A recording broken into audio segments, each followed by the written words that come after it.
Today we begin the season of Lent. Excited? Hope we are. Lent is supposed to be this time of kind of focusing more on growing in holiness, to grow closer to God. And in the gospel today, Jesus gives us 3 big things that we should do during Lent to become closer to Him: prayer, fasting, and almsgiving. So first, prayer is all about our relationship with God, getting closer to Him. Fasting is about not being attached to some of the things of this world as much, especially things that aren't good, like sins. And then almsgiving is all about doing good deeds for others. So maybe in past years when you've come to Lent, or as you've been getting ready for this year, there are certain ideas that you've come to mind that you want to do for Lent. Maybe it's giving something up. Some people give up desserts or something like that. Or maybe certain practices that we want to do.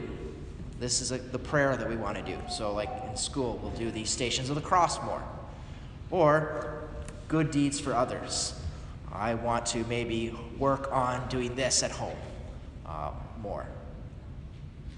Now, maybe in past years, we might have noticed that some days we're really good at doing those, the things that we've decided to do, and maybe there's other days where we don't really do it very well.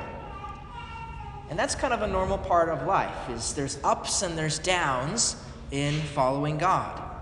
Not just in Lent, but throughout the whole year. There's times when we feel really close to God, and other times where it might feel like God is far away. There's times where we have a lot of energy for wanting to do spiritual things. Maybe we're excited to read the Bible, or we want to go to Mass, or pray in front of Jesus in the Blessed Sacrament. And maybe there's other times where prayer kind of seems hard, heavy, dry. We don't have a lot of energy. We don't want to come to church. We don't want to pray. It's hard to do things for others, for our family. Don't feel bad if that sounds like you sometimes, because that's true for all of us. There's those kinds of ups and downs as we try to follow God. And this Lent, what I want to do is to kind of help us go through a teaching to help us better understand those kinds of ups and downs that we can go through in trying to follow God.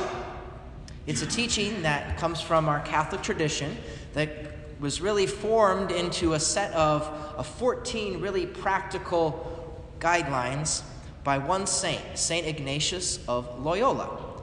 And he called these guidelines his rules for the discernment of spirits. There's so much going on inside of us that he gives these really practical ways to figure out when does a thought come from God, and when is that maybe a temptation and something we shouldn't follow because it comes from the enemy, the evil one. And discernment of spirits might sound kind of fancy, but it's really simple. They're really practical rules that all of us can learn and understand.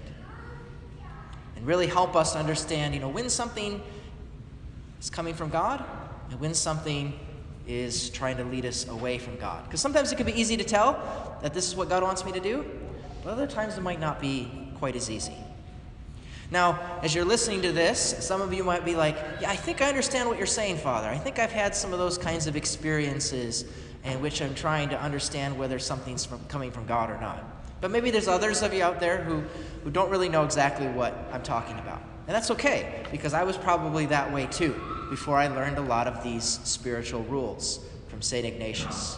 To what am I supposed to look for? How am I supposed to think about whether something comes from God or not? So during the course of Lent, I want to help share these rules with you, because they've been really helpful for me. And I'm not going to go into any of these rules today, because that would make things really long. Can't go through all of them right now. But I do want to give one example from St. Ignatius himself. And this really helps us to begin to see what we're talking about. Because he had an experience that led him to really discover these rules. St. Ignatius, he lived in Spain in the 1500s, and he didn't start out as a saint. He's kind of far from it.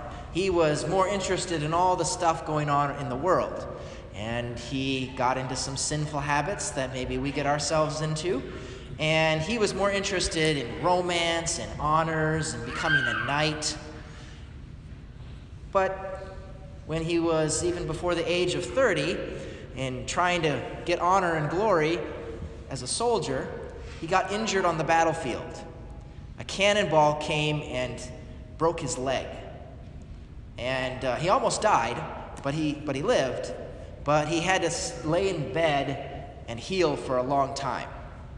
So you can imagine if you had to lay there in bed for a long time, it'd probably get kind of boring, right? You want to get up and do something, but he couldn't. And so he began to ask for some books to read. So what he really wanted was some of the novels about being a knight and doing heroic deeds, but they didn't have any books like that. The only books they had a book on the life of Jesus, and they had a book on the lives of some of the saints. And so while he was there lying in his bed, hours and hours, St. Ignatius would daydream the thoughts about becoming a knight and doing heroic deeds and winning the hand of the fair maiden.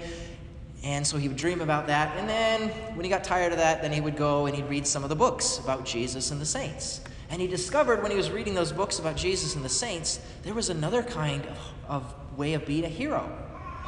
He said, well, maybe, and he began thinking, maybe I could follow Jesus, or maybe I could follow the saints like Francis or St. Dominic.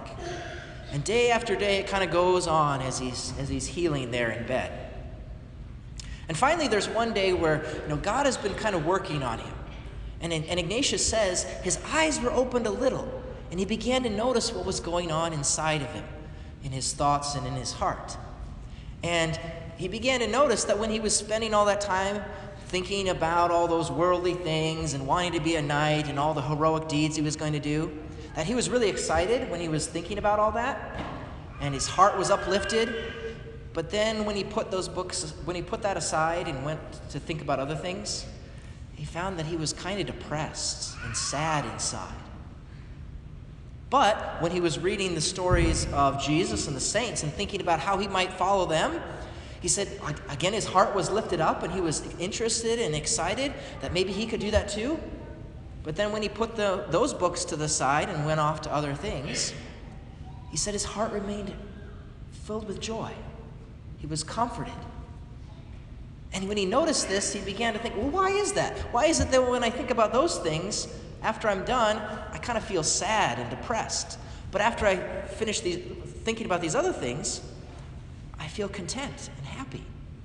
And he realized that God was trying to tell him something through that.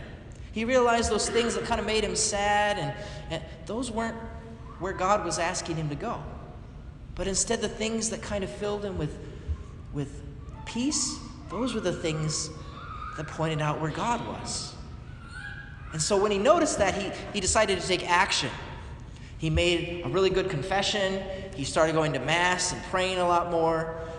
And he started doing acts of service to help others. And a life of holiness started for him. So often when I explain some of the rules that Ignatius gives, people think that it's really helpful in learning about how to follow God. And I have to say it's been very helpful for myself as well. So through the course of Lent, especially on Sundays, I'm going to be giving this series and help us learn about these rules of discernment, and I'll bring them up in some of the school masses as well. It might be a little bit difficult because sometimes I'm here and sometimes I'm in the other parishes. So if either you're gone or I'm gone to the other side, all my homilies about these are recorded, so you can always listen to them if you miss one that you wanted to hear. But even if we miss some, even just each individual rule is really helpful in learning to follow God. As I end, I want to ask a question. What do you think would have happened if that day, St. Ignatius, if his eyes hadn't opened just a little bit, if he hadn't been paying attention to what was going on inside? Would he have become a saint? I don't know. And what about what happened, what he did after that? I mean, one of the things that he did was he started the religious order of the Jesuits, and there was a bunch of saints that came out of that. Would all those saints have existed? If it hadn't been for that one moment when Ignatius started paying attention to what God was doing inside. Think of the effects. All it took was one man to begin to pay attention to how God was working. So we can ask us here today, what would happen if we start paying just a little bit more attention to what God is doing inside of us? Of trying to listen and understand that's coming from God and I should follow it. And that's not coming from God, so I should get rid of it. It could be a whole new beginning of getting to know God in an even greater way. We can be even closer to him. And that's really what the season of Lent is all about. It's what God wants for us, to get to know him so much better, to become holy as he is holy.